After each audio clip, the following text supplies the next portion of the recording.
Hi there. I'm Lynn. Can you guys all hear me? I hope that you can. I'm joining you from St. John's, Newfoundland and Labrador. I run the Alumni Engagement Office at Memorial. I'm so glad you've all joined us today. I hope you're well and you're safe. These are very strange days that we're all moving through. I'm going to introduce you to our featured speaker from the Government of Canada for their event series. But before we do that, I'd like to start the event with a land acknowledgement.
All right, I think I am back.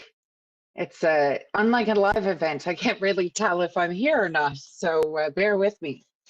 So folks, at the Office of Alumni Engagement, we focus on ways for you to connect with Memorial. Whether you're a student, you're alumni, you're friends, you live in St. John's or you live in Singapore, we work to create opportunities for you to celebrate, socialize, become a mentor, be mentored, learn, advance your career, and improve your life. Throughout the pandemic and beyond, we're embarking on all kinds of new and exciting ways to build these relationships. You folks are our greatest ambassadors. You're a worldwide community of change makers, and you advance the reputation of our university. I invite you to get involved with us. There are mentoring opportunities with 10,000 coffees. There are networking opportunities through Global NL. And we have an awesome book club called Coastlines that features Newfoundland authors, and most of them are Memorial alumni. In fact, the next event is happening on March 9th and features Kevin Major. If you head to our website at mon.ca/alumni, you can find all of the information there. So now the moment you've been waiting for. I get to introduce Annette Gibbons. Annette is our key speaker here today. She's assumed the role of Associate Deputy Minister at Agriculture and Agri-Food Canada in 2018. Before joining them, she has a very impressive resume here, so bear with me as I read it all out. Annette served as the Assistant Secretary to the Cabinet, Foreign Direct Investment, Privy Council Office, and Special Advisor Senior Personnel Secretariat at PCO from 2017 to 2018. She has also held the position of Assistant Secretary at the Treasury Board of Canada Secretariat. She's been the ADM at Natural Resources and the Director General at Transport Canada. Annette holds a Master's of Business from University of Ottawa, a Master's of Arts in Public Admin from Carleton, and a Bachelor of Arts from Memorial. So she's one of our graduates. And we're really lucky. She is also our Deputy Minister Champion. That's a role that involves building relationships between the Public Service of Canada and Memorial University to identify shared priorities, align and promote relevant research, and build awareness of career opportunities in the public service. So it's a great fit here today. I want to thank Annette for being with us. I advise all of you to listen to what she has to say and enjoy the next hour and write lots of notes. Thank you. Annette, over to you.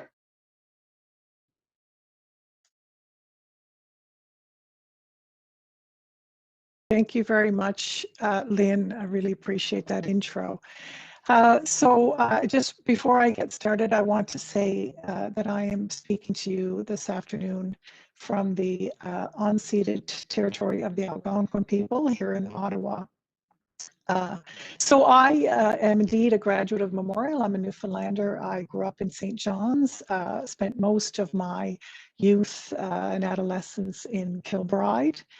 I have a deep history in another part of the Avalon, St. Vincent, St. Mary's Bay, because that's where my parents are from, and I spent a lot of time up around the bay with my parents. My father built boats for a while, longliners for the fishery, and I actually worked with him on that. I rolled oakum. I don't know if some of you know what oakum is, but it's used to seal the planks between the boards and or the between the planks, I should say.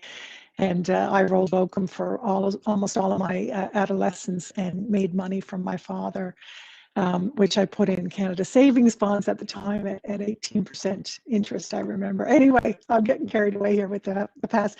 So I grew up in St. John's and went to Memorial and had a great experience at Memorial. I did French and political science. I went to the Institute, the Frecker Institute on Saint-Pierre-Miquelon for a semester. I did a year at the University of Montreal in my third year as part of my French major experience, and then I graduated and came to Ottawa to do a public admin master's at Carleton. And of course, I stayed and settled and worked in the federal public service. And I just want to say to you that I'm here to flag public service career as an option that alumni of MUN should consider as part of my roles as the champion of MUN. I have had an extraordinary career in the federal government. I can't say enough about it. It's a huge enterprise. We do so many different things that affect the lives of Canadians, whether it is individuals with support for old age pensions or job training, to getting environmental permits for natural resource projects, which is something I did as part of my career. As well, to regulating so many different sectors, regulating financial institutions and railways, and I could go on. And so I've spent most of my career in policy development in the federal government, but I have also delivered grants and contributions programs. And of course, the more senior you go in the public service, the more you do a bit of everything. And so now I'm in a department, Agriculture Canada, where we do a lot of science. We have research scientists, and there's a facility out on Brookfield Road that you all know of, I'm sure. That is one of our research institutes. We have 20 across the country, and people are doing research into crops and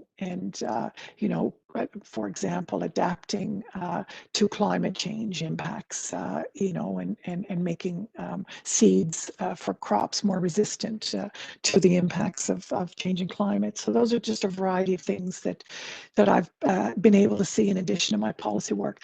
But you heard a little bit about my resume. I'll just tell you some of the highlights of my career, which just to show you the diversity, because I have moved around to different departments. In one department, I was in the Department of Finance. I wrote legislation to create a new agency to protect consumers in the financial sector, and that agency still exists to this day. So, creating an agency, writing the legislation to do it is just, a fabulous experience. I have, been involved in getting permits for and environmental assessments done for major resource projects. I worked on Energy East, which is now not proceeding at the moment, but the Trans Mountain Pipeline as well. I worked on that project. So just, great opportunity to see some of those really big economic projects, move them along in the process of approvals. I worked at Canadian Heritage, and I worked on giving out money for Canadian culture, for books and music and film and TV productions. And I say to people, those were the years that I actually went to some galas. I had to buy some gowns to go to these galas. because we were in that business of supporting Canadian culture. There's a lot of money, government money, that goes in to make sure that Canada has its own unique cultural sector, and so I got to see that, a fabulous experience. And now, more recently at Agriculture Canada, I had the privilege of accompanying the Minister of Agriculture, the first woman Minister of Agriculture in the country, to a meeting of G20 group of countries. Agriculture ministers had a meeting in Japan in 2019, and I went with my minister to that, and just an unbelievable experience. I know with these leaders from the group of 20 countries, and seeing how that kind of international diplomacy and relationship building and agenda setting in our international institutions gets done. So just outstanding. And I'm about to move next week. I'm moving to become the Associate Deputy Minister at Employment and Social Development Canada, which of course has big footprint in Newfoundland as it does across the country. So yet another adventure in my public service career. So I would say to you, in the last year, I think we've all seen the absolute relevance of governments at all levels in the lives of Canadians, more than we've ever seen ever before. I mean, I think we all interacted with government in different ways, but the pandemic has really shone a spotlight on what government really does, and what the federal government does in addition to provincial and municipal governments. And the types of things that we did across the federal enterprise with the provinces to get things done, to both on the health front with the pandemic, but also on the economic side, and sort of supporting individuals as they dealt with job losses and personal tragedy. So just an incredible privilege to work and serve the public in these various ways that you can. And you may be interested in something much more operational in the government. There's tons of operational things to do in the Coast Guard, for example, or fisheries and oceans. There's regulatory roles. There are these sort of business support roles. There are support to individuals kind of roles. And then there's the kind of, infrastructure and international relations. There's so many different functions that we have federally across all of our departments and agencies. So just endless possibilities. It's a fantastic place to work with really committed, dedicated people, and I would just really encourage you to think about government as a career choice.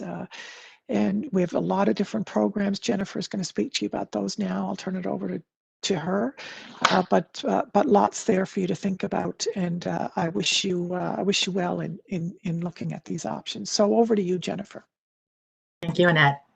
Good afternoon, everyone. My name is Jennifer McPhee, and I'm the Assistant Director for the Atlantic Region for the Public Service Commission. For those of you who may not be familiar with the Commission, a key part of our mandate is to support federal government departments and agencies in their hiring of qualified individuals for internal and external job opportunities. One of the ways that we do this is by delivering recruitment programs and assessment services. We are also the providers of the platform that departments use to advertise their job opportunities, and that platform is GC Jobs. So that's canada.ca/GC Jobs. So I'm sure that many of you are familiar with our site if you are interested in federal government employment. It is truly the gateway to federal job opportunities, both externally and internally. I recommend, as a first step, if you've not done so already, to go onto the site and create an account. You need to have an account to apply for jobs, so it's good to start out with that.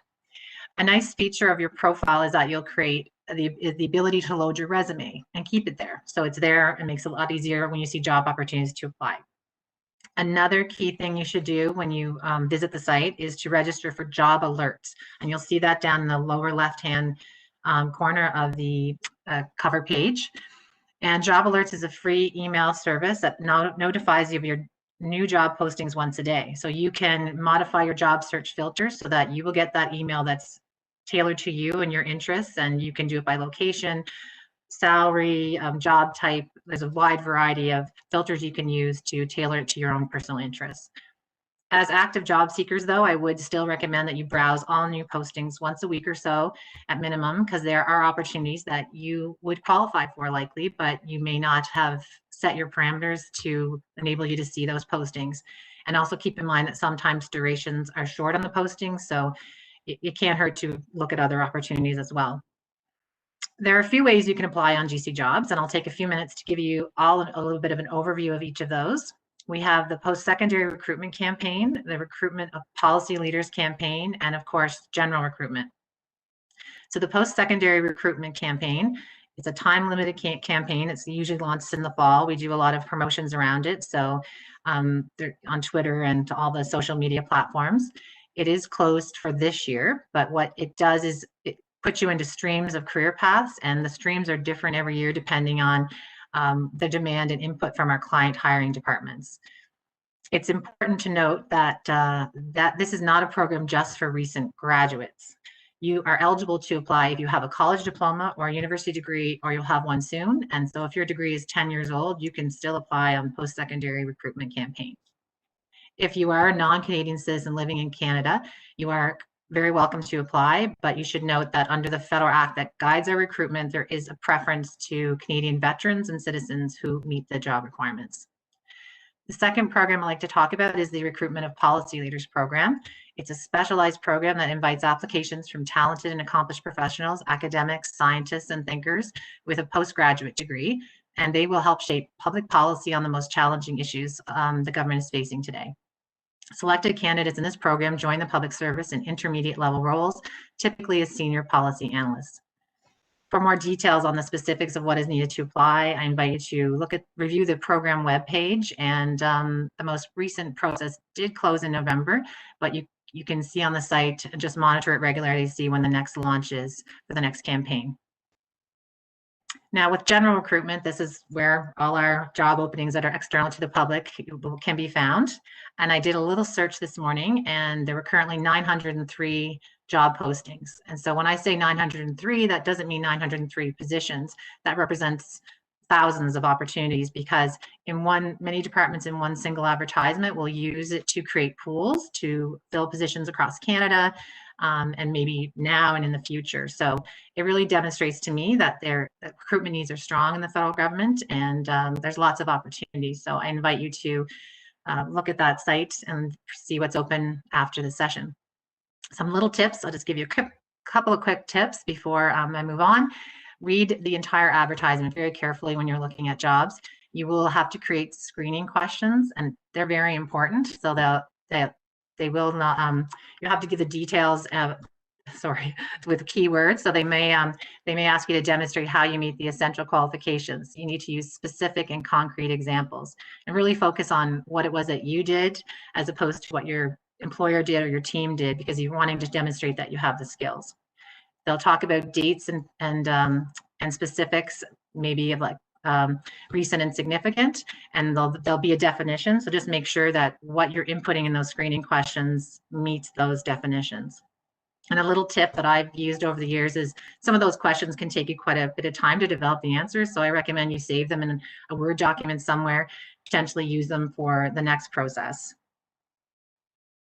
So also that due to different enabling legislation for certain federal government employers, at times when you apply on a job on GC Jobs website, you'll get a message that says, this job opportunity you selected requires the Public Service Commission to transfer you to the hiring organization's website or a service provider website that they have selected to advertise the process.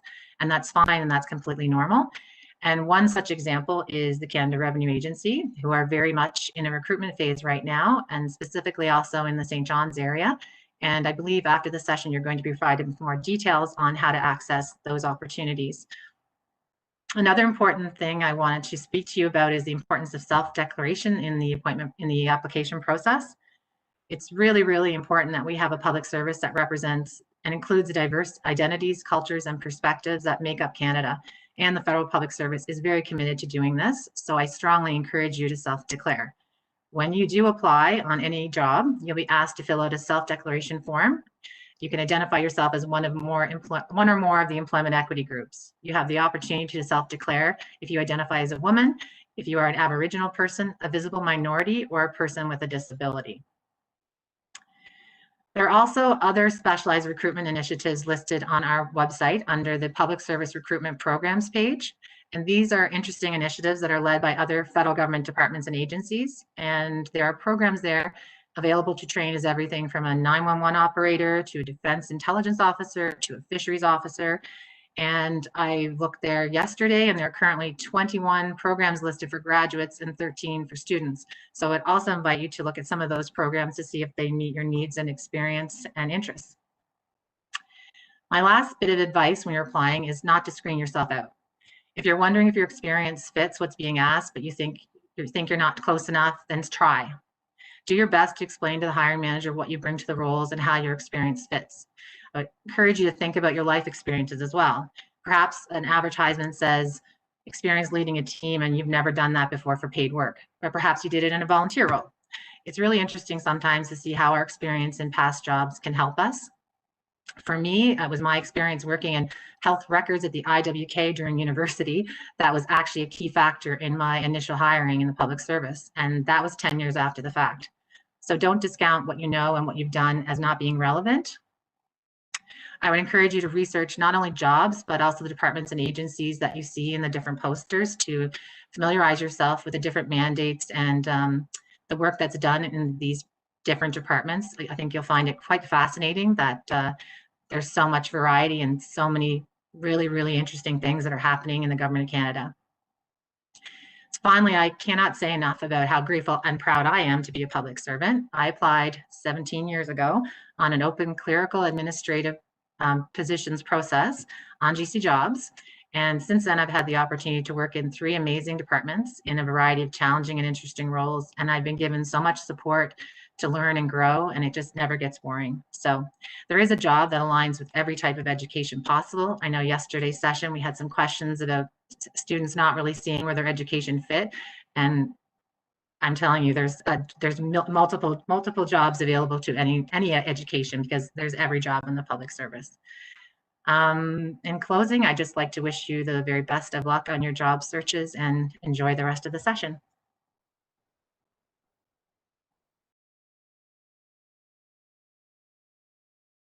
Hi, everybody. This is Julie Bowering. Can everyone see me? Just make sure. I have video yet. We can hear you though. Okay, one second. There we go. Hi, everybody. So I'm the moderator for this session. My name is Julie Bowering, and I'm the Career Development Coordinator, or in other words, the Career Advisor for the School of Graduate Studies. So I see students who have PhDs, diploma programs, masters, so students and alumni. So today's session, so we have a panel of federal government employees, and I will be putting forth questions to start conversations. The people, you guys who are in the audience, will get a chance at the end, you'll be listening throughout to the answers to these questions, and you also get a chance at the end to ask questions. So it's a few things before I introduce the panelists that I want to just say. You can ask your questions in the Q&A window, and there's always already a message there. We want to make sure that your questions are brief. There's 256 character limit. This event is recorded, and the links and the posts will be emailed to all registrants afterwards. If you are on social media, feel free to hashtag Mon Career Week. So you can do that. You can share any information throughout the session. You'll also would have seen the panelist bios, I think, in advance. They should have been shared with you. And if not, we will share them here. They will be on the Alumni Engagement website as well. So when I introduce the panelists, I don't want to take up too much time. So I'll just say their names and their titles. This will end at 3:30. We will have an extra 15 minutes till 3:45 for questions. And also, in case you're joining late, if you join late or you want to see the session after, we will be streaming it to YouTube as well. And lastly, if your preference may be to put the layout in a focused view, just so you can see each speaker is featured as they're talking. All right, so we'll get started. Just introduce the panelists, and like I said, you would have had the full detailed bios, but I'll just state their names and titles. So the first panelist is Kristen Harris Walsh. She's a policy analyst and a recruit from the Policy Leaders Program. Jacqueline Perry, Director General, Department of Fisheries and Oceans. Glenn Hines, Public Services and Procurement in Canada's Atlantic region. Joan Luther, a research scientist, remote sensing. Natural Resources Canada. Michael Hiscock, Director of Operations, Canada Food Inspection Agency. And our introductory information presenter, Jennifer McPhee, the Assistant Director, Atlantic Region Public Service Commission of Canada. So we'll get started. And what I'll do is I'll throw out the first question to the panel. Whoever wants to start can start. I don't expect everybody to, answer all the questions.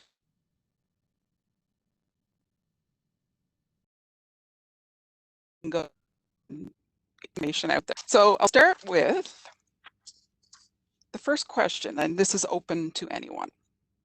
Could you share how you positioned your academic experience and skills to be a good fit for the federal government?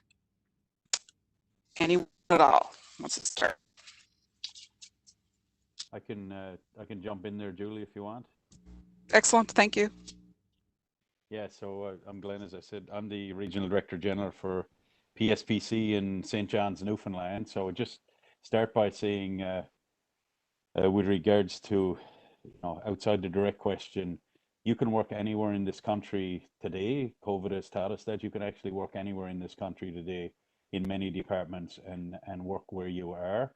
I'm a Regional Director General with my office in Halifax. I've been doing this job for 3 to 4 years. I have 600+ employees all over Atlantic Canada, and I've done national jobs as well from Newfoundland and Labrador. So don't have to leave this great place if you want to have a good career in the public service. So start off by saying that. With regards to education and how it fit, I did commerce co-op program at MON, went with Northern Telecom for a bit, and then came back in through the Financial Officer and Recruitment and Development Program.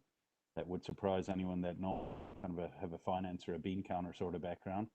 If there's any business grads on, they'll know what that is, and it's a bit of a joke there. But I'd say, no matter what your background is and what skills you bring to the table, if you're a decent person and can speak and write and have skills that you can use anywhere in life, Jennifer stole a bit of my thunder there on your skills can be developed not only in jobs, but they can be developed in life and in experiences. Someone who's has a family and has 3 children and manages a job and volunteers and all that, to me, that's leadership. Someone who does that, it's someone who can handle a lot of things. So I think it's important not to underestimate skills you may have that you really don't know you have. Many of the jobs in the federal government are really, kind of general jobs, I would say, and you learn the business when you get in there. And it's really like entering a company with literally hundreds of businesses in there that you can apply your skills at. In PSPC alone, there's environmental science, there's business analysts, there's engineers, there's architects, like you name it, pretty well from a broad spectrum. And that's just PSPC, and there's about 10 branches that are all different. So, be authentic, I would say, with regards to your skills. Don't underestimate that I'm not that outspoken, or I'm not that good a speaker in public or whatever. I think as long as you're authentic, and I would be that way in any interview you have, just be yourself. Don't try to be something you're not. And I think that works, and that'll work with the federal government. And I would say to you, when you're growing up in small town Newfoundland, working for the government was never seen to be such a sexy thing. And I grew up in Ferrell in Newfoundland, and we didn't know a lot about government, but I tell you, you can have a great career. You can be totally proud of what you do. We're the government department that's responsible for supplying PPE, and did that through this. And we're also the department that's responsible for the purchase of vaccines. And if you're on the outside looking into that, don't underestimate the work and the work that folks do night and day to help Canadians safe and you can use your skills and your education. There's bits of it that help, but being authentic and leveraging who you are is most important. Thanks. Thank you, Glenn. I'd like to, Go. Oh, sorry, Julie. No, go yeah, ahead. I think I think Glenn's experience was his words there really ring true. I'm by far the most junior person on this panel. I'm a policy analyst at Health Canada, and I came into the federal government through the Recruitment of Policy Leaders program. Prior to that, I worked at Memorial University as a faculty member and as a staff member, primarily in research roles for about 14 years. So this was a mid-career shift for me. And what I've found and my advice for those of you contemplating work in the public service, and I can only speak from a policy perspective because that's really the work I've been doing, is that if you can think critically, you can write well, communicate, all those kinds of skills are transferable to any kind of policy work. You can learn content. So I'm in Health Canada now. My academic background, I actually have a doctorate in folklore. So it might not quite seem like a natural fit. I did work at the Faculty of Medicine at Memorial, but the work I did there was completely different. Right now I'm looking at biocides, which are sanitizers and disinfectants, so very much brought into play with COVID, and looking at regulatory changes in order to streamline how they're approved, how they're marketed, how they're made available to Canadians, because of course there's been such a demand for them now. And so very different kind of work. Content-wise, I came in with absolutely no knowledge of it, but again, as Glenn said, you learn as you go. There are some very scientific regulatory specialist people in and around me. So in terms of policy, it's thinking about the issues, looking at how things could be implemented, and those kinds of skills that you get from a university degree and that you get in an advanced way as a graduate student, they can be applied to all kinds of areas. So you have to think broadly in terms of your skills and where they can be applied. Thanks. Anybody else have any Hi there, comments? it's Jackie. Yeah. Hi, Go ahead. it's Jackie. I'm gonna jump in there and share that I'm also a graduate of the Bachelor of Commerce program, like Glenn. So another plug for that excellent faculty sitting there alongside of the engineering building. So you gotta study somewhere, right? So in terms of how I came in, I can share a little bit about my story. I'm a career-long public servant. Since graduating from Memorial, I haven't worked anywhere else. I came into the public service as a result of having done work terms with the Public Service Commission, the organization that Jennifer works for back in the day. So I was a human resources professional. That was the specialization that I chose in my commerce program. So when I started out, I only ever saw myself as a human resources professional.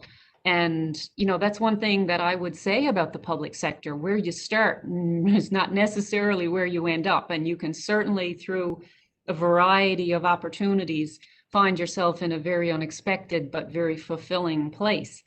So I zigzagged my career around the public service. I started actually in Ottawa. I found myself in a 2-bedroom apartment there at 23 years old, right out of university, working for the Public Service Commission in a permanent job. Moved around in Ottawa a little bit, worked for a couple of departments there before finding my way back home, finally, happily, to work with the Canadian Coast Guard.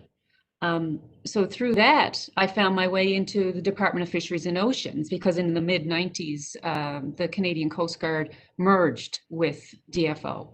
And that opened up a bunch of doors for me, where I found myself given an opportunity to explore skills that I had outside of the human resources function in the fisheries management world. And so there you go, right? Your world broadens considerably just because somebody sees in you some talent that can be brought to a different program area. So I was very fortunate. With that move, of course, the career path that led me to where I am now opened up. So a very, very big, diverse organization, as others have said. And in Newfoundland and Labrador, Department of Fisheries and Oceans is a big outfit, right? Often the subject of much criticism, much attention, but nevertheless, it's very important work that we do. And like other organizations such as Glenn's and others, we have a wide variety of employment opportunities for people, from law enforcement with our fishery officer cadre to, of course, our huge research facility that we have here at the Northwest Atlantic Fisheries Center, doing applied research in a wide variety of areas. policy folks, we've got business analysts, like you name it. The opportunities are endless. And in the fisheries management world, where I spent much of the last decade of my life, in that space, we have people from a variety of backgrounds, both from within the department, from fishery officers to scientists, but we've also recently recruited a wide variety of people from outside of the department through external recruitment mechanisms with arts degrees and economics degrees and things like that. So as others have said, don't necessarily look at the opportunity and limit yourself. You don't know really what people might find intriguing about you. And I would also reiterate Jennifer's message around our commitment to diversity and inclusion and employment equity, and watch for targeted recruitment campaigns, for example, if you are a member of one of the employment equity seeking groups. So public sector recruitment, post-secondary recruitment is a great way to come in. It's how I did.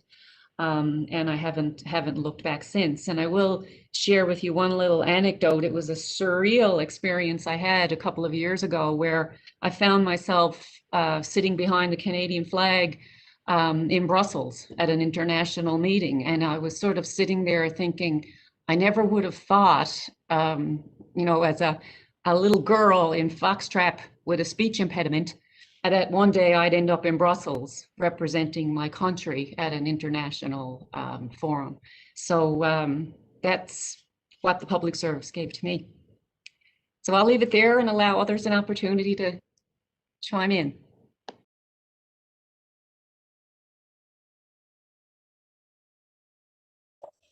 Anybody else have any comments on that? Well, I'm happy to sort of go next, I guess. I'm Joan Luther. I'm a research scientist with the Canadian Forest Service. I've been a researcher with the Canadian Forest Service for 28 years, and so it's a long history. And just to share, I guess, my experience getting there, I completed an undergraduate and a master's degree specializing in remote sensing at Memorial's Department of Geography. So, and I was fortunate during the last year of my master's, I was able to get a job as a remote sensing specialist with a research and development company in St. John's. And this job allowed me to develop experience using remote sensing for a broad range of applications in forestry and geology and in oceans. And as part of my job there, I did contract research for the federal government. And so when a job became available at the Canadian Forest Service requiring specialized remote sensing skills, I had experience doing relevant forestry-related research. So I applied to an open competition and was successful. And so just an example of where a geography degree at Memorial can take you. And I'll just touch on the first question again before we move on. Like the other panelists, I'm a graduate of MUN. After completing my Bachelor of Science degree, I completed one of MUN's advanced diploma programs at the Marine Institute, in particular in food safety. And what I found was that, starting my career with CFIA, I think my education at MUN was probably my biggest asset to my career. The practical skills, the hands-on skills that I learned during that advanced diploma certainly did help me. I know that CFIA, we've hired 10 folks from that one program here in Newfoundland. It's a very small program. They only take 8 to 10 folks a year, but it's a program that we've really leaned on in finding employees for our agency. Thank you, Mike. Right. Before we move on to the next question, I just want to comment a bit. Thanks so much for all your comments. This definitely reflects what I share with students and alumni regularly. So, some of the things I heard about being authentic, really concentrating on your communication skills, the word, decent person was used. So important for employers, and really recognizing the skills, knowing skills that you have, kind of doing a reflection of yourself and being able to articulate those to employers is key. And my experience with working with students is many students and alumni too don't understand all the skills and competencies they have. So, it's important to be able to market yourself with those skills. So the next question I will throw out there is, what top pieces of advice would you give to a student who is close to graduating or graduated from Memorial, who is searching for a job in the federal public service? And again, anyone. Yeah, I can start that one. Know what your interests are and follow them. I mean, the government, the public service offers a wide variety of positions and departments that can suit any interest. But in particular, the CFIA, we employ folks from a background, not only inspectors and food specialists, but economists, financial experts, and veterinarians are employed by CFIA. So I'm just going to, some of them Jennifer did touch on, but I'm just going to go through a few of some practical pieces of advice that I want to share, and both from my experience as being an applicant for a federal position, but also as being a board member on application process. And the first one probably is to learn French if you can. It's certainly an asset, even though we are here in Newfoundland and Labrador. We do have obligations under the Official Languages Act, where we do have to provide bilingual service to the public, and we do find that it is challenging to find employees that are already bilingual. So if you have the opportunity, please take advantage and learn French. When you're applying for a position, I know that Jennifer did touch on some of these, as being a board member, make it easy for the board member to screen you in. So, you may get hundreds of applicants for a position, and all those board members have to go on is the responses that you give to them. So for example, if the question is about leading a team from a human resources and financial perspective, make sure you touch on all of those subjects in your written answer. Again, as Jennifer mentioned, we're looking for keywords, and make sure you include those in your answer, because it's easy to screen folks out, and sometimes as a board member, it's very disheartening to see good candidates that don't answer the questions correctly, and we have no choice but to screen them out of the process. Also, I'll reiterate, if you are any member of a recognized employment equity group, make sure you highlight that on your application. Subscribe to jobs.ca.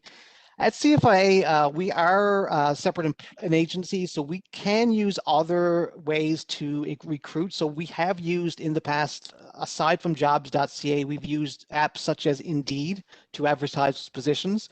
So ensure that even though you should sign up to jobs.ca, there are other sources that you may want to keep an eye on as well. Apply as a student. So we do hire quite a few students with the CFIA every year through such programs as FSWEP. And one advantage of using students is that we can bridge students over into indeterminate positions without going through a process. So if we had a student that did work for us for a year and things worked out, then we're able to bridge those students over into a permanent vacant position. So that's a really, really practical way to recruit that we have found. Make sure you have your contact info that's up to date. So if you're applying for a process and you leave your email as a contact point, make sure that you're constantly checking that email, because if you are screened in, sometimes the timelines are short between getting screened in and being asked to have an interview. And many times we're not able to reach those applicants to set up a time for an interview. So ensure that you use the method that you're easily reachable. And again, as others have mentioned, I think COVID has shown us that positions don't necessarily have to be in Newfoundland to work in other departments across Canada. We have proven that we are able to work from other locations, and just make sure you keep that in mind when you're applying for a position. So those are just some practical pieces of advice that I've experienced. I'll jump in there, Julie, and Mike's been very comprehensive. I don't have too much to add from a process perspective, but I would add patience. You have to be patient sometimes. You know, sometimes selection processes in the public service can be quite lengthy and they can be quite complex. Sometimes it can be done very, very quickly, but sometimes it takes some time. And I recall from my first position, I applied right at graduation in May. And it took really the whole summer right into the fall before I was finally made a job offer, with multiple layers of assessment and different things happening throughout the summer months. But I didn't give up. So it's gotten better, I'm sure. Jennifer would say we've simplified staffing considerably since my first experience, but sometimes it does take some time. So stick with it, don't give up. Couple of comments there. I- Sorry. Am I good to go here? Go ahead, Glenn. Thanks, Julie. Yeah, just a couple of comments. So as you said, Mike covered the process very well. And a couple of things maybe outside the process. Shocking that someone's with government and talking about outside the process. But oftentimes, you know, you may be talking to someone who's with a department who's, you know, talk about their career and have been successful. I would say don't be afraid to leverage that and talk to them a lot about application process. Board members, by the way, are the people that interview you. We have our own language in government around hiring. But have a conversation with someone who's in government, who's applied for positions. And some of the stuff that Mike mentioned is not so simple as it seems, but you have to tick, you know, to tick those lists in some cases. The other thing I would say is don't be afraid to pound the pavement or beat the street either, or to knock on a door and find out who's in human resources with a department, or who's you know, who's an engineer you hear works with a federal department, because they can have ideas. And sometimes, you know, we hire what's called a casual for a short term. It might be 90 days, you know, not through a really formal process, but we just need someone to do a job for us. I've hired people with university degrees who started off as an executive assistant, you know, not a real, you know, high profile job, but truly important jobs. And, you know, people with degrees that get those jobs often go on to be directors and, you know, in departments and have really good careers. So don't be afraid to not, you know, don't just go for your area of expertise, I would say. And I think that's what important. And I can't, again, stress enough, like, don't go in thinking, you know, what's in your mind about what a government employee is or should be. Just go in thinking about what you are and what you can bring to a job. Hard work and humility goes a long way. Thanks. I think too, something that's really important from an applicant perspective, coming from the university, looking at government, is that the language you use to apply for positions is very different. If you're used to sort of writing very in-depth theoretical kind of stuff, that you really, when you're we're talking about the screening questions, and you basically have a little box to answer and to try and address what the criteria is that is being looked for in a very thorough but very concise way. So you really have to be good with your words, make sure you're getting your message out there, you're getting the dates, the length of time, the task that you did, the outcomes you achieved, the complexity of the task, all of that in a very concise and straightforward way. And I say this, you know, there's, when I was first looking before I went through the RPL pool, I applied for jobs and I was getting screened out from jobs that I knew I was qualified for, but it was because I didn't really know how to write. I'll say write to the test, you know, basically to write so that your experiences are being very clearly communicated. And the same goes when you get to an interview. It's the same kind of thing, that you have to just make sure that you're speaking the language of the employer who you want to be your employer. So just learning how to express yourself in that way that is different from academia, you know. So a long 20-page, you know, academic CV, while it's useful if you're, you know, applying for a faculty position, is not necessarily useful for a government position. So really trying to highlight the important things and use the right kind of language to very clearly communicate your skills and your experience. I'd just like to pick up on one of the things Jennifer said earlier as well, which I don't think has been mentioned since, and that's I think it's useful to learn as much about the government of Canada as possible in your area of interest. So for example, I'm a researcher, so if you're interested in research, you want to find out what departments do research that is relevant to your interests and training, and to become familiar with the kinds of research questions they tackle, whether it's climate change or insect monitoring or some other aspect. And then in order to sort of be ready for those, to apply for jobs when they become available, I think it's important to try to develop experience with the tools of the trade. So, for example, most research jobs require statistics. So a definite asset would be to learn statistical software such as R programming. A lot of other research questions are spatial in nature, so they involve maps and spatial databases. So experience with geographic information systems is usually an asset. So there are postgraduate diplomas that offer training and a practical experience with these systems, so that when you apply for a government job, you're able to give some very good examples from your experiences that demonstrate how you meet the essential qualifications. And that's essential in order to be screened into these positions. If I could follow up on that, the last comment on from Joan there, just as well, like on those applications, you'll see the competencies that federal government jobs are looking for, and that could be leadership, integrity and respect, achieving results. Look at those definitions and read clearly what they are.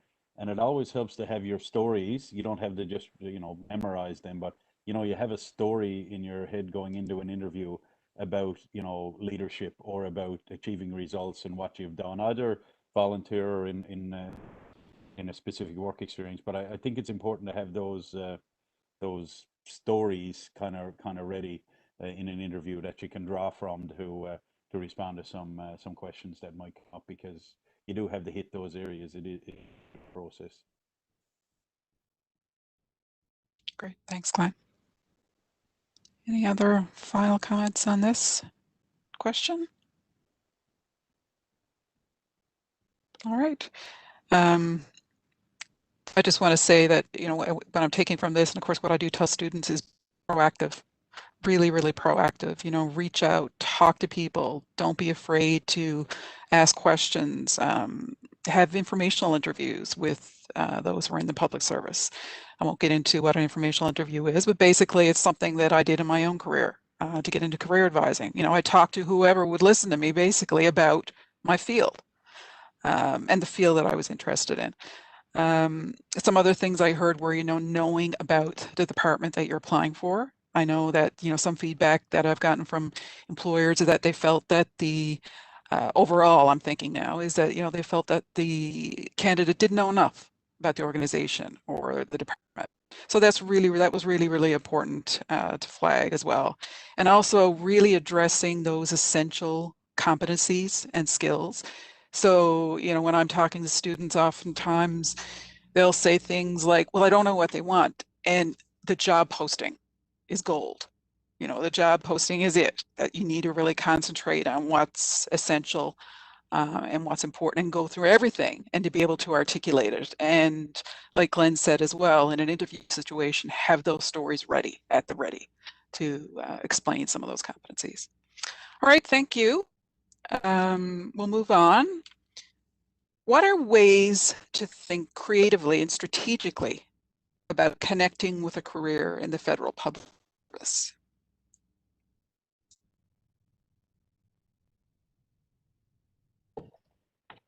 I'll jump in there, Julie. Sorry? Joan, did you want to go ahead and I'll go after you? Okay, just to follow up, it kind of stems from the last question as well, but the idea of developing those soft skills, such as leadership and teamwork and communication. In my experience, most government work requires collaboration. So it's really important to develop the necessary skills that enable you to work well in a team environment. And this type of experience can come from extracurricular activities like volunteer work or playing sports or playing in a band or something. So. Yeah, they can come from anywhere. Joe. I was going to pick up on, it's been already said a couple of times, but you know, the indeterminate or the permanent job may not be the first time you get in the door, right? You know, so as Glenn and others have said, there's different ways to get in there. There's the student hiring, there's the casual, which is the very, very short term targeted processes for a specific need that's time limited. We also have temporary employment options, but for slightly longer periods of time. And then once you're in to a department, you're building those relationships, you're making those contacts, you're building your reputation, which is huge, right? You get a reputation through the work that you're doing for being reliable or analytical or getting along well with others, as Joan has said. And once you get that reputation built, I can assure you opportunities do come your way, but there's other ways besides just the ultimate indeterminate permanent job offer to get in there and start building your resume and building your relationship with people. And the other thing I would add, and my grandmother used to say this all the time, you bloom where you're planted, right? So we often fall into the trap of thinking so much about the future that we compromise the present. So we get focused on our career and we forget about the job that we have now and to do that job well. You know, the future will look after itself. It's good to have a notional plan in your head, perhaps. But as my story illustrates, no path that I would have laid out for myself at the start of my career would have led me to where I am now. But there it is. So yeah, bloom where you're planted, do good work in the job that you find yourself in, and opportunities do come your way. And that first job, that first or perhaps second or third job may not be the one that gets you into a permanent position. So kind of be open to that possibility. Thank you, Declan. Any other thoughts? So I don't know if this comment is more around the process or kind of thinking back to what Jackie just talked about, you know, making your kind of marker when you get in or whatever. But I'd say a few other things are, you know, kind of walking towards a problem or taking some risk. So you don't often think about government employees either, maybe in the general public as an organization that takes a lot of risk. You know, there's obviously political masters and then, you know, what we do in the government, you know, in the middle of that. So there is room for risk taking and there's room to challenge. If you get in, whether in an interview or in a position or even in the application, you know, show that you walk towards problems and show how you resolve them and how you achieve results. Like getting things done is important. And again, I keep saying it's in life. It could be in sports. It could be in the arts. Getting things done is a key thing. And the other thing is just can't stress enough the importance of relationships and civility in dealing with work and being successful. And you know, someone who barrels through and gets things done and, as we say, leaves a trail of broken bodies, that's not what the public service is looking for, and I guarantee it's pretty much not what any company would be looking for. So so think about civility as well, because it's not only a word, it's been really put into action in the service as well.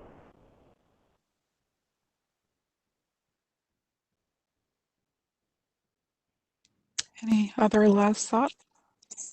Yeah, I'll just jump in because I think the idea of I think there's kind of this perception that, yeah, you land like a permanent job your first time out, and my experience was really not like that. I've been with the public service for about 2.5 years now, and I only recently, a few months ago, was placed in an indeterminate position, and I had fully qualified in a pool that I sat in for a little while. And struggled a little bit because I wanted to stay here. And pre-pandemic, it was very difficult to find telework positions. And the policy pool in the province is fairly small in terms of the number of positions. So once I decided that to make a move, I took a casual position with a COA in the regional office. And it was a wonderful way to get my feet wet and confirm that I did want to make this career change. It was an extremely risky thing for me to do because I left, like I said, a 14-year career at MUN for the unknown. And it was wonderful. It got me in the door, got me to get a good sense of what policy work was like. And then because I was in this RPL pool, you get a mentor who helps to network on your behalf. And my second position was with Canadian Heritage. It was a telework position pre-pandemic with a team across the country doing policy research. And it was a fabulous job as well. I've had 3 amazing jobs in public service in a short time. The team was across Canada. We did all kinds of interesting files. It was a term position. So this was a position that initially, well, they actually hired me as a casual first, and then that got extended into a term for 6 months, and then a term for another 6 months. This gave me time to get my French testing. I was given support with a French tutor to get my levels, and as somebody mentioned, learning French opens up all kinds of doors. But once the pandemic hit and everybody began to remote work, then doors opened for permanent telework. So my position with Health Canada is actually physically located in Ottawa. But as with so many departments, that's not an issue anymore. Nobody cares that I live in St. John's.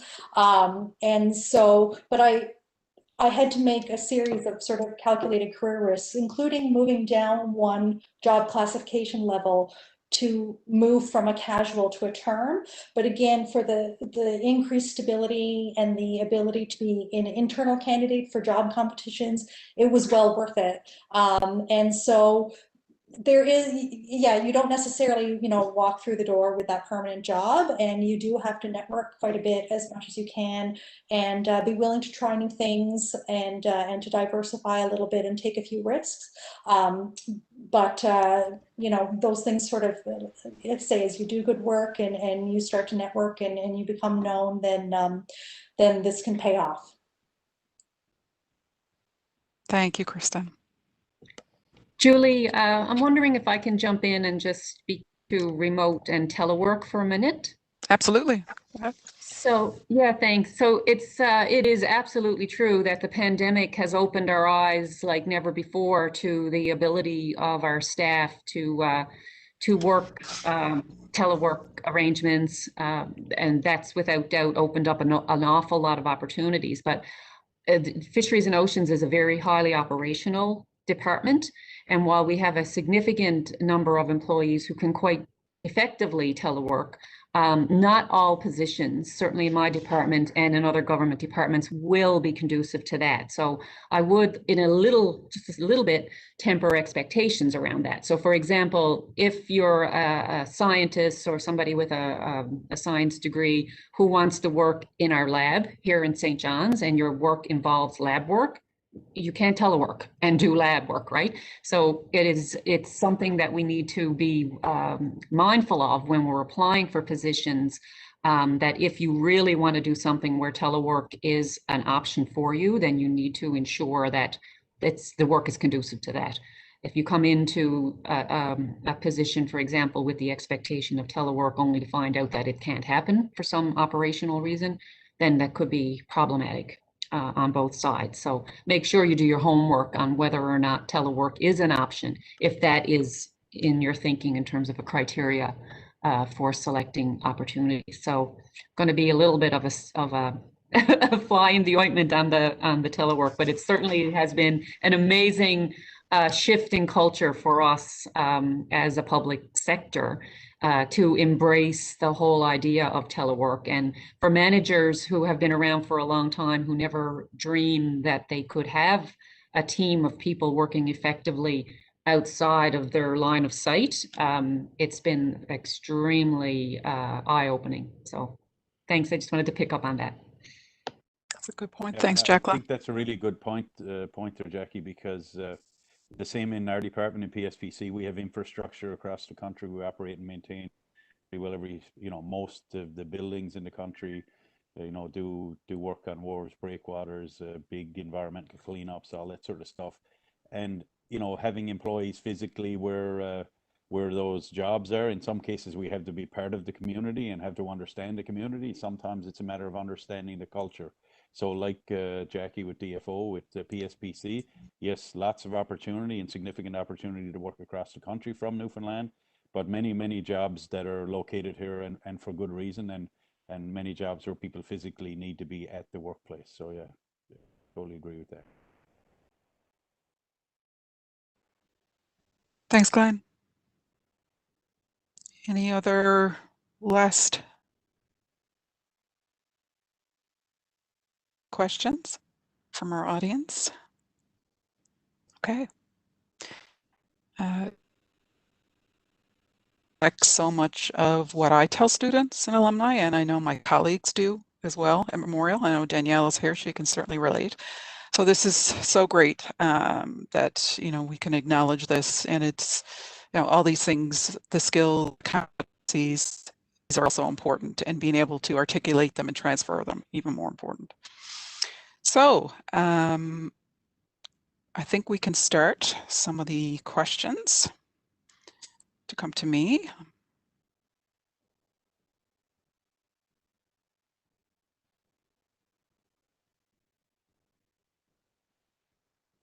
Okay.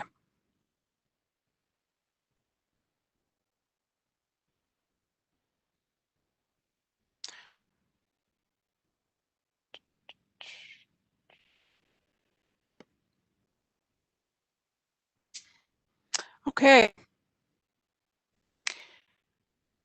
One question. I was wondering what the interview process is like for Government of Canada jobs generally. I would say it depends.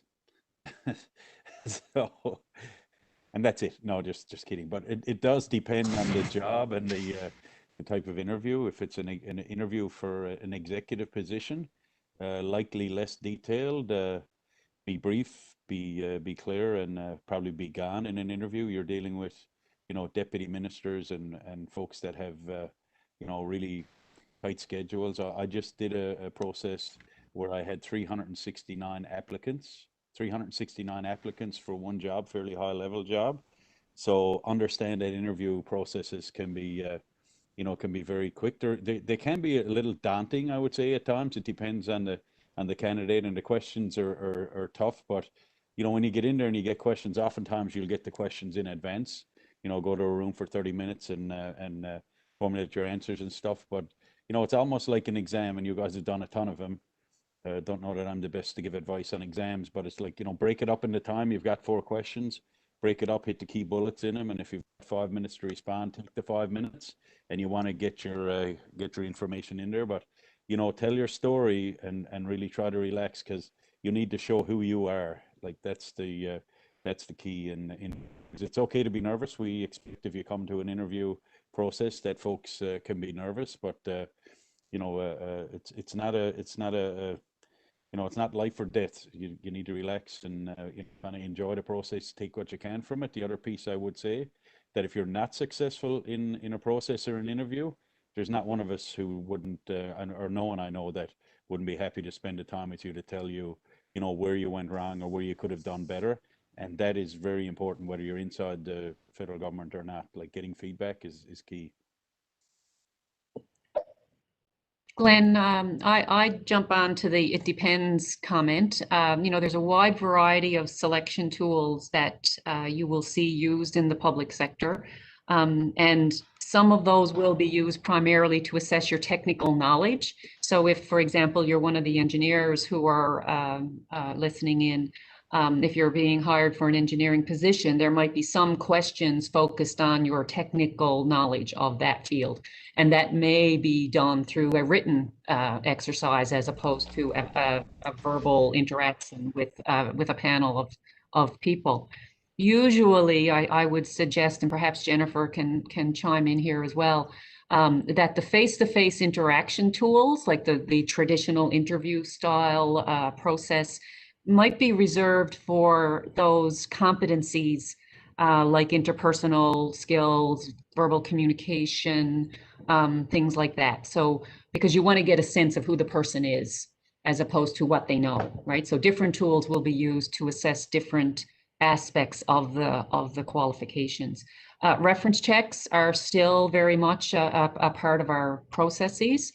For a lot of initial intake, particularly post-secondary recruitment, you may see aptitude tests of various types being used. So it very much depends on the kind of position that you're applying for and the field being recruited for. But the one piece of advice I will give is do the work to prepare, because I have seen over my career a lot of very unprepared candidates. So yeah, do the work, understand, because there are a variety of tools that may be used, what each of those tools are, and do some research, do some preparation in terms of how those tools work. You've heard a number of us talking about having your stories. Well, the purposes of having your stories will be linked to what has been known as a behavior-based assessment methodology, where you'll ask the candidate to tell a story about what they've done in the past, because it's illustrative of how they might approach a particular situation in the future.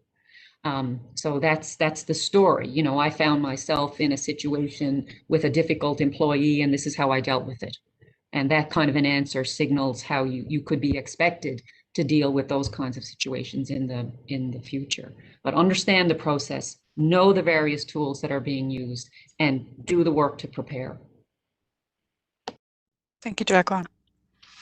I think Okay, I would so- just add, sorry, I was going to say, I Go would ahead. add to what Jacqueline said in terms of the nice thing about public service recruitment process, I find, is that you're told all along the way what's going to be assessed. So you just don't show up at an interview with no idea. So you'll get, if there's going to be a test, you're invited to this written exam, it will assess XYZ. You're coming to the interview, we're going to assess these competencies. So you can, like Jacqueline said, you can do the work. You can know in advance, okay, they want to know, am I a good team player? So you think of examples in your past. So you do get better preparation. And like Glenn said, our typical process, most managers now give the questions an hour or half an hour ahead of the interview. So you get to sit and look at them to prepare your answers. No one's interested in tricking anyone. It's not, and it's a very open and fair process, I find. And you get the time because we want you to succeed. We've gotten you to that point. So you're set up for as most success as possible if you do the work. I think so. Thank you. Okay, so the next question. So this is a two-part.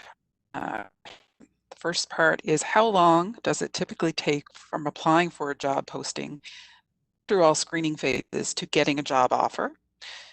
The second part is also, what would be a typical number of applicants for a posting and how many people would be hired?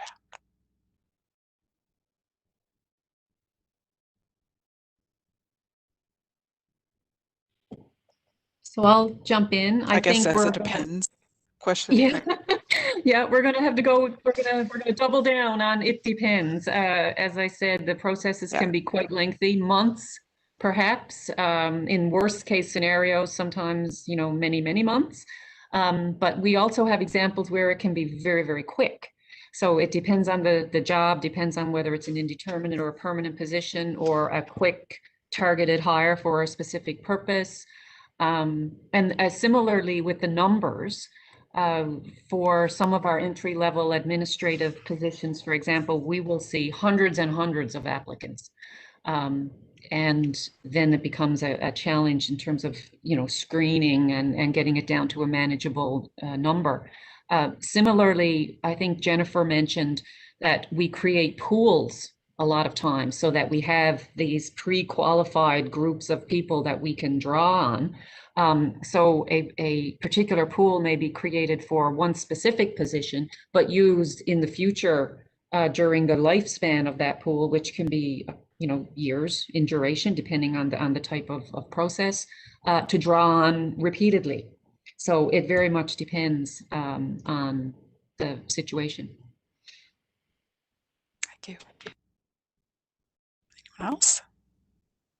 Yeah, with regards to the numbers, it also depends on the the province, the economic situation. I saw a gentleman side talked about a mechanical engineer in the gas industry. So engineering jobs now, there's a ton of applicants because of that. Specific to Newfoundland, but just seems there's a lot of applicants no matter what. Unless it's a really specialized field. Often 100 plus, and I said to you. Fairly high level job where we had over 300 plus applications. We try to do it as quickly as possible, but applying for a job with the federal government is generally transparent. Try to keep it as transparent as we can, and we take the time to review those folks, to review all those applications, and there's a reason for that, is to give opportunity. Great. All right, so we'll move on to the next question.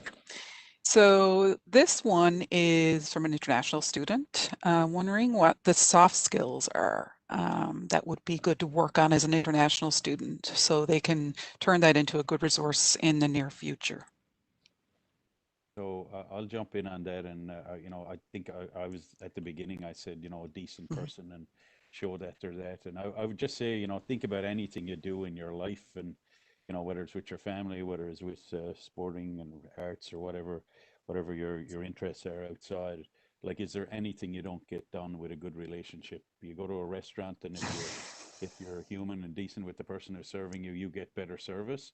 Just be good in relationships, and be civil, and you know, try to, I think, if you project yourself to say, you know, treat someone how they want to be treated, you know, don't treat everyone the same because everyone is different, but treat people how they want to be treated, I would say, is some advice. And I really feel that's international. It's just good relationships can get you a long ways anywhere. Yeah. Any other comments on that one?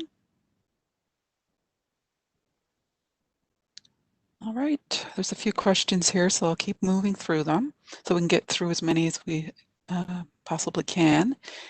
What sort of qualifications do you recommend for somebody interested in government jobs involving analysis and research?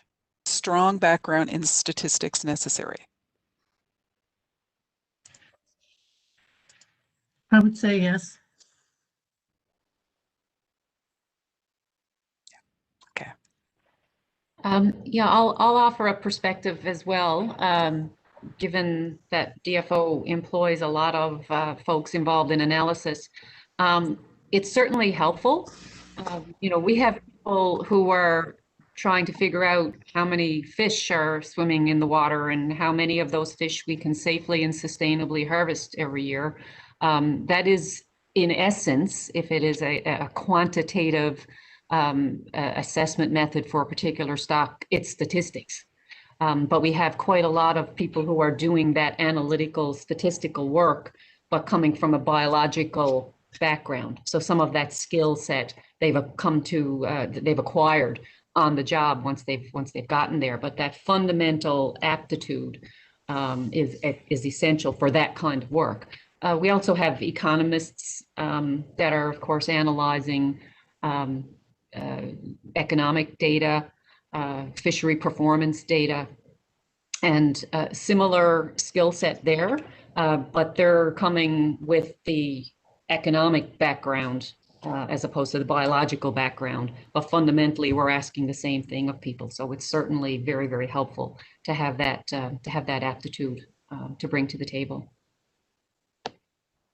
And I'd just like to add to that, as my background is overwhelmingly qualitative. So there is work for qualitative researchers, but I would echo that that having familiarity with statistics helps. And again, a job posting will tell you if they're looking at both qualitative and quantitative or one or the other. And you'll, you know, the job ads I've seen will ask very explicitly if you have one or the other or both. But like I said, my experience is very much qualitative, but I took a stats course in a prior life, and I think it gave me the confidence. I'm not a statistician, I do not work with stats, but having a basic understanding of what it is and being able to speak to that if other people who work with stats bring the results of the data, at least I can understand where it came from and how it was developed, even though I don't work that way, which helps with the qualitative piece and explaining research results. So even if that's not your forte, having some familiarity can definitely help. You know, the team I worked on at Canadian Heritage had both qualitative and quantitative, and the work was divided up, and we worked together as a team with that. So I'll just leave it there. Thanks. Thank you. Okay, so I'm going to forward one more question. I think it's a really important question because it's one that, as somebody who lives and breathes this all the time, working with graduate students and alumni, constantly, we're talking about this all the time and constantly getting asked this question. And I know it was already touched on. So as many jobs are gained through networking, what would be an effective strategy for networking within the federal government.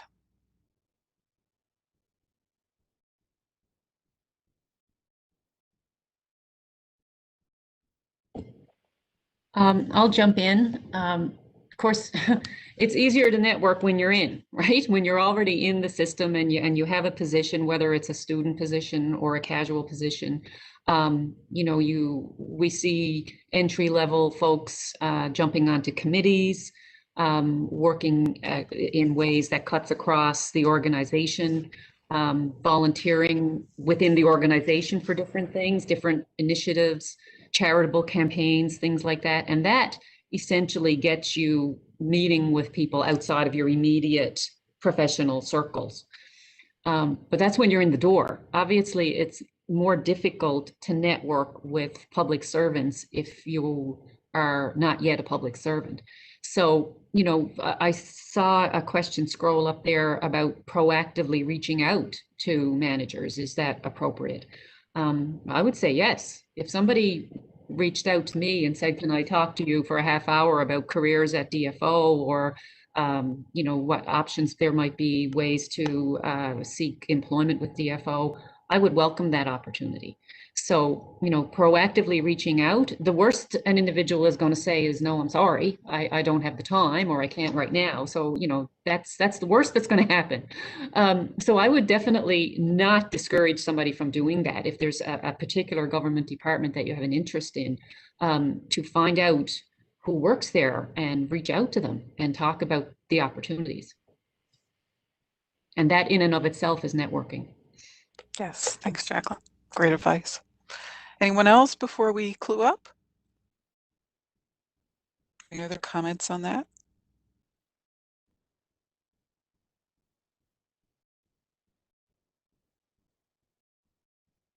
Okay.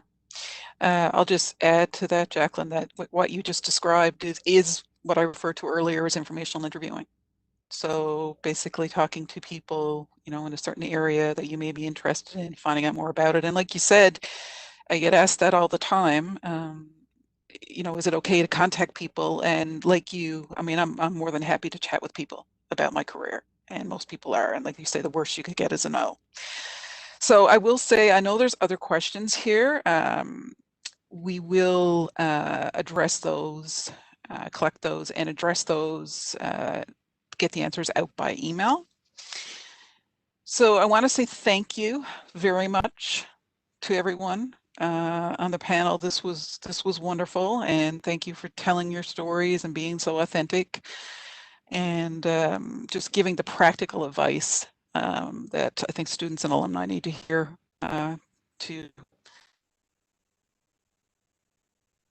So thank you so much, and thanks to everyone for attending.